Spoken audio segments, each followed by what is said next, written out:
क्या कहना चाहते हैं कि हम स्वर्ग में बैठ के वीडियो बहुत ही रोचक थी।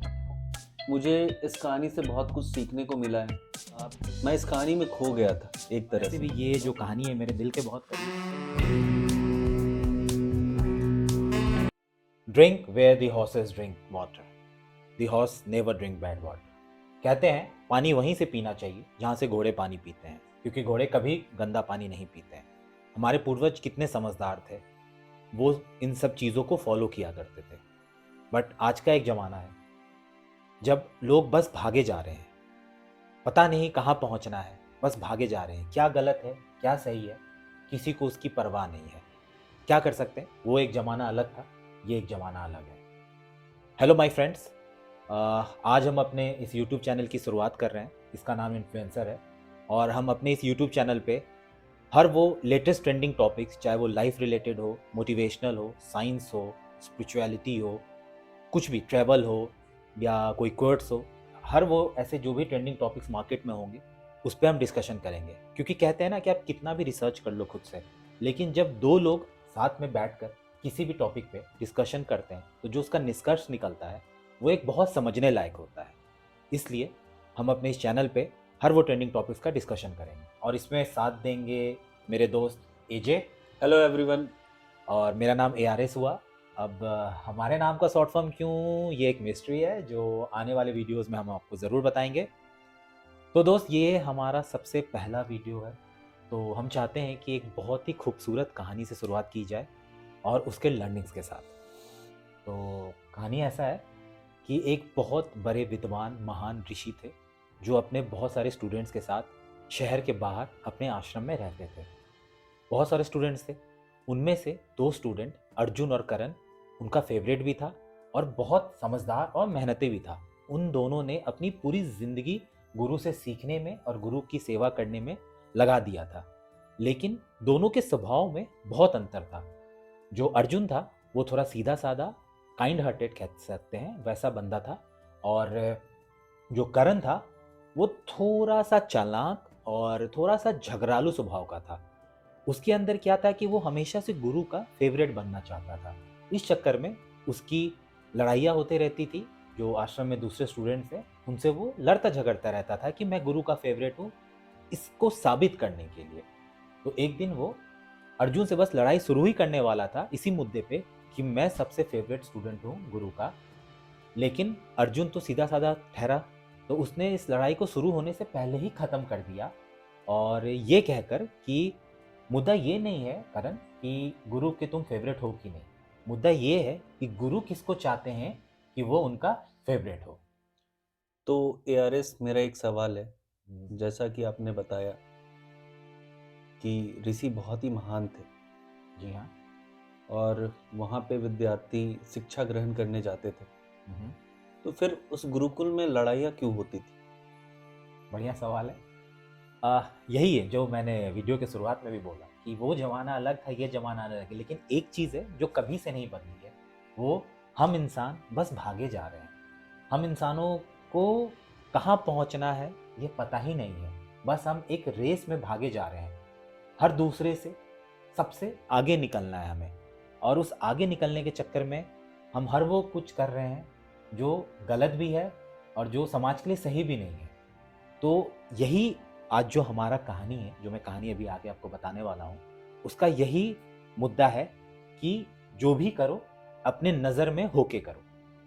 तो जैसा मैं कहानी कंटिन्यू करता हूँ, जैसा वो लड़ाई शुरू कर दिया था तो अर्जुन ने वो लड़ाई ख़त्म कर दिया। तो ये सारी बातें जब गुरु को पता चलती थी तो उन्हें बहुत बहुत वो दुखी होते थे कि ये क्या हो रहा है मेरे आश्रम में, सारे बच्चे इतने अच्छे से हैं, पढ़ लिख रहे हैं, समझ रहे हैं। ये सारी चीज़ें उन्हें बहुत परेशान करती थी। तो उन्होंने एक निर्णय लिया कि कुछ तो किया जाए इस चीज़ का, क्योंकि ऐसे तो काम चलेगा नहीं।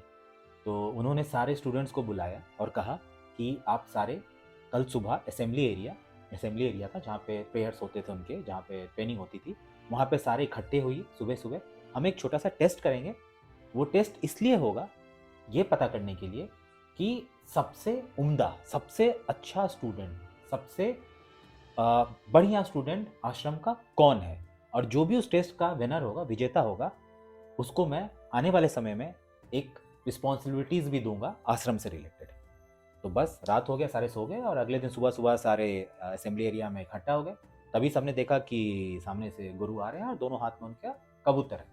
वो आए, सबने उन्हें प्रणाम किया, ग्रीट किया और उन्होंने एक एक कबूतर अर्जुन के हाथ में और एक कबूतर करण के हाथ में दे दिया और बोला कि लो ये एक कबूतर को और अलग अलग डायरेक्शन में जाओ, अलग अलग दिशा में जाओ और इसको ऐसे जगह पे जाके उड़ाना, यानी आज़ाद करना जहाँ पर आपको कोई नहीं देख रहा हो और आपको ये काम करके सनसेट से पहले, सूर्यास्त से पहले आश्रम पहुंचना पड़ेगा। जो पहले पहुंच जाएगा वो इसका विनर होगा। तो दोनों ने गुरु को ग्रीट किया, प्रणाम किया और अलग अलग डायरेक्शन में चले गए। कुछ समय बीता और करीब दोपहर हो गया तो करण उधर सा हंसता हुआ खेलता हुआ आ गया।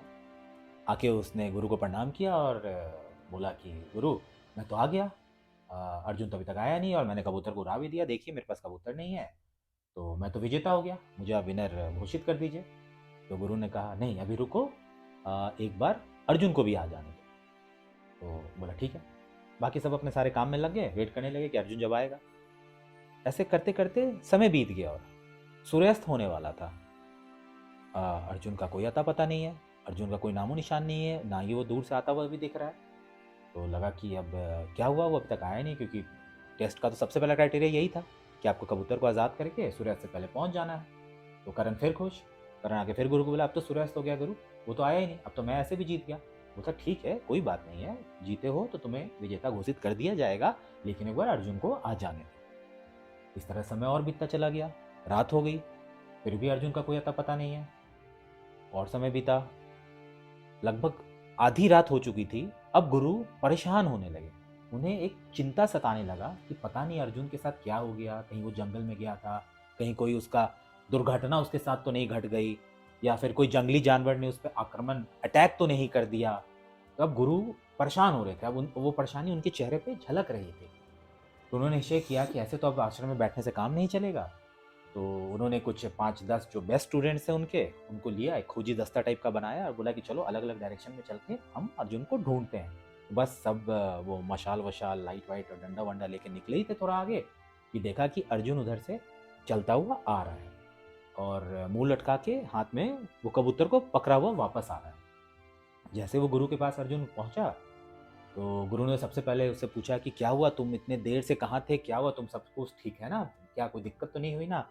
तो अर्जुन ने बोला नहीं नहीं गुरु मैं ठीक हूँ, बस मैं इस कबूतर को नहीं उड़ा पाया और मैं वापस आ गया इसको लेके। बोला ठीक है चलो कोई बात नहीं, चलो पहले आश्रम चलते, बैठो बैठो पानी वानी पियो फिर बात करते हैं। तो जैसे आश्रम पहुंचे करण और खुश, वो तो कि अरे गुरु अब तो सूर्यास्त तक आना था, मैं तो दोपहर में ही आ गया, ये तो अब भी आ रहा आधी रात में और कबूतर को भी लेके आ गया, अब तो क्लियर विनर मैं हूँ, मैं ही विजेता हूँ, अब तो मैं भी जा, मुझे विजेता घोषित कर दो। तो गुरु ने बोला नहीं वेट करो, पहले एक बार कहानी सुनते हैं, पहले तुम बताओ कि तुम कबूतर को कहाँ पे कैसे उड़ा के आए। तो करण बोला कुछ वो नहीं गुरु, आपको प्रणाम किया, मैं निकला, जिस डायरेक्शन में गया था थोड़ा चलता गया कुछ आगे गया तो मैंने देखा एक सुनसान सा इलाका है, मतलब एक जमीन है, बहुत बड़ा सा एक खेत टाइप का है, वहाँ पर कोई नहीं था, दूर दूर तक किसी भी इंसान का नामो निशान नहीं था। वहाँ पे मैं बैठा आराम से और कबूतर को आज़ाद कर दिया, मुझे कोई नहीं देख रहा था तो मैं आ गया। बोला अच्छा ठीक है, अब अर्जुन की कहानी सुनते हैं। अर्जुन तुम बताओ, एक तो तुम सूर्यास्त तक आना था, तुम आए नहीं, आधी रात में आ रहे हो, कबूतर को भी नहीं उड़ाए, तो क्या हो गया, ऐसा क्या क्या गलत हो गया तुम्हारे साथ। तो अर्जुन ने, एक तो बेचारा बहुत मायूस था क्योंकि एक तो वो कोई भी क्राइटेरिया फॉलो नहीं किया, उसे बुरा लग रहा था। सबसे पहले तो उसने सभी से माफ़ी मांगी, गुरु से तो मांगी ही मांगी, सारे स्टूडेंट से माफ़ी मांगी कि मेरे कारण आप सारे परेशान हुए हैं। तो सभी से माफ़ी मांगी और माफ़ी मांगने के बाद उसने अपना कहानी बताना शुरू किया।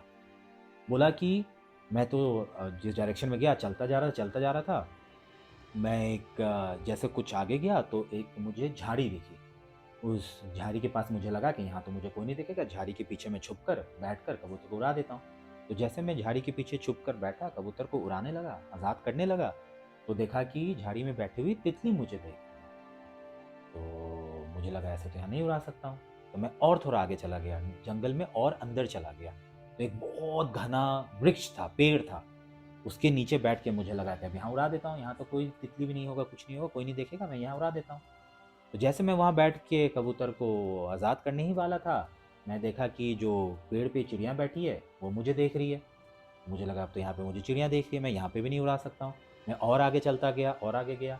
मैं फिर एक सुनसान ज़मीन, सुनसान इलाके में पहुँच गया जहाँ पे दूर-दूर तक किसी भी चिड़िया, कोई तितली, किसी भी लिविंग बीइंग का मतलब कोई भी जीवित प्राणी का नामो-निशान नहीं था। तो मैं वहाँ पे जैसे कबूतर को उड़ाने वाला था कि मैंने देखा कि मुझे तो सूरज देख रहा है। मुझे लगा तो यहाँ पे भी नहीं उड़ा पाऊँगा मैं। फिर मैं और आगे गया, चलते-चलते मैं बहुत दूर चला गया।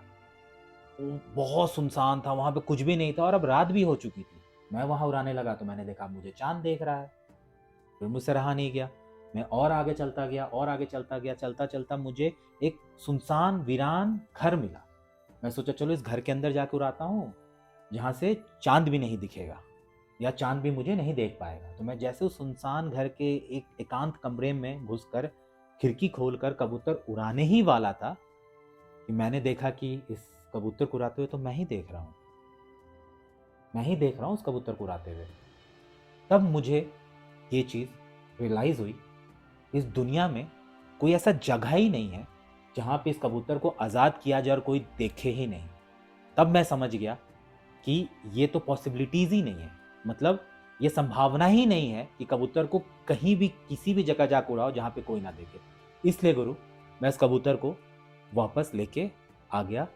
तो मैं क्षमा माँगता हूँ कि मैंने टेस्ट का क्राइटेरिया भी नहीं पूरा किया और मैं वापस कबूतर को लेके आ गया। तो ये जब सुना तो करण तो अब सातवें आसमान पे कि अब तो ये अपना हार खुद ही मान रहा है अर्जुन, अब तो मैं ही जीता हूँ। तो करण फिर गुरु के पास गया, गुरु अब तो मेरे को विजेता घोषित कर दो। अब वो तो बहुत एंग्सियस होता था हमेशा, वो थोड़ा बताया था कि ऐसा चालू सा बंदा है। तो गुरु थोड़ा देर शांत रहे और अचानक से बहुत ऊंचे स्वर में बोलते हैं, ऊंची आवाज में बोलते हैं, नहीं, विनर अर्जुन है। सबका हालत खराब, सारे स्टूडेंट्स एकदम आश्चर्यचकित कि अर्जुन कैसे विनर हो गया, ये तो कबूतर लेके आ गया, अर्जुन कैसे विनर हो गया। तो एआरएस, मैं आपसे पूछना चाहता हूँ, जैसा कि आपने अभी तक जो भी कहानी हमें और हमारे दर्शकों को बताया है, नियम अनुसार जो नियम कहता है विजेता करण होना चाहिए और विजेता करण ही है, जहाँ तक हम समझ रहे हैं। बट गुरु ने अर्जुन को विजेता क्यों बनाया?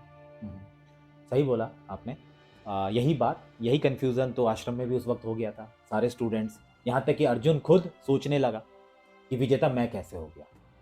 तो ये तब गुरु ने सबको बताया कि इस दुनिया में आप कुछ भी कर लो, कहीं भी चले जाओ, आप लोगों से झूठ बोल लो, धोखा दे दो, लेकिन आप हर चीज़ से बच सकते हो, हर चीज़ से खुद को छुपा सकते हो।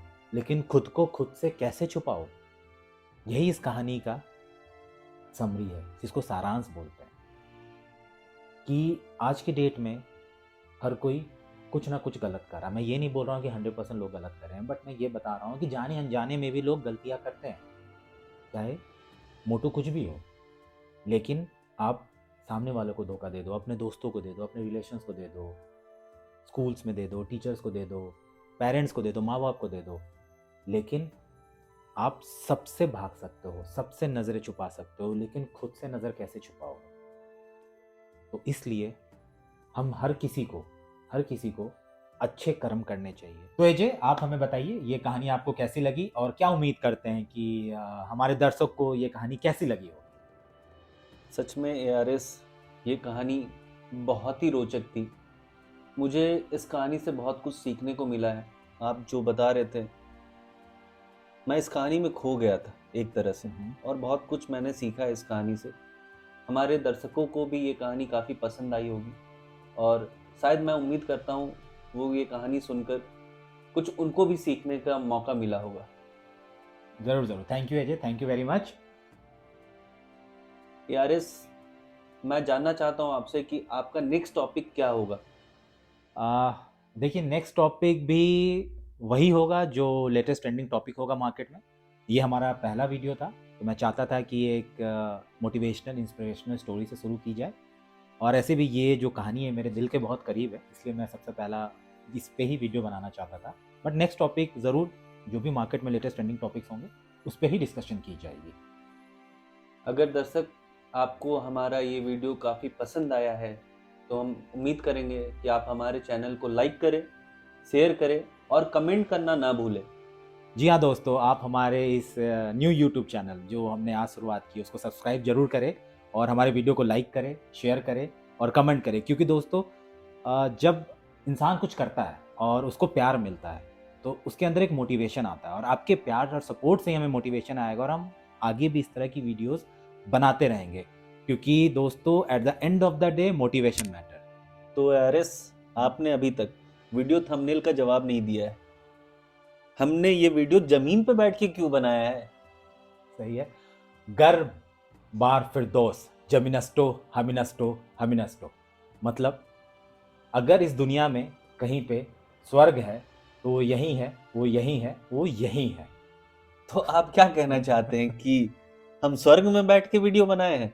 मान लीजिए, बट सच्चाई तो ये है कि हमारे पास सेम 2 कुर्सी नहीं था, इसलिए हमने ये वीडियो बनाया।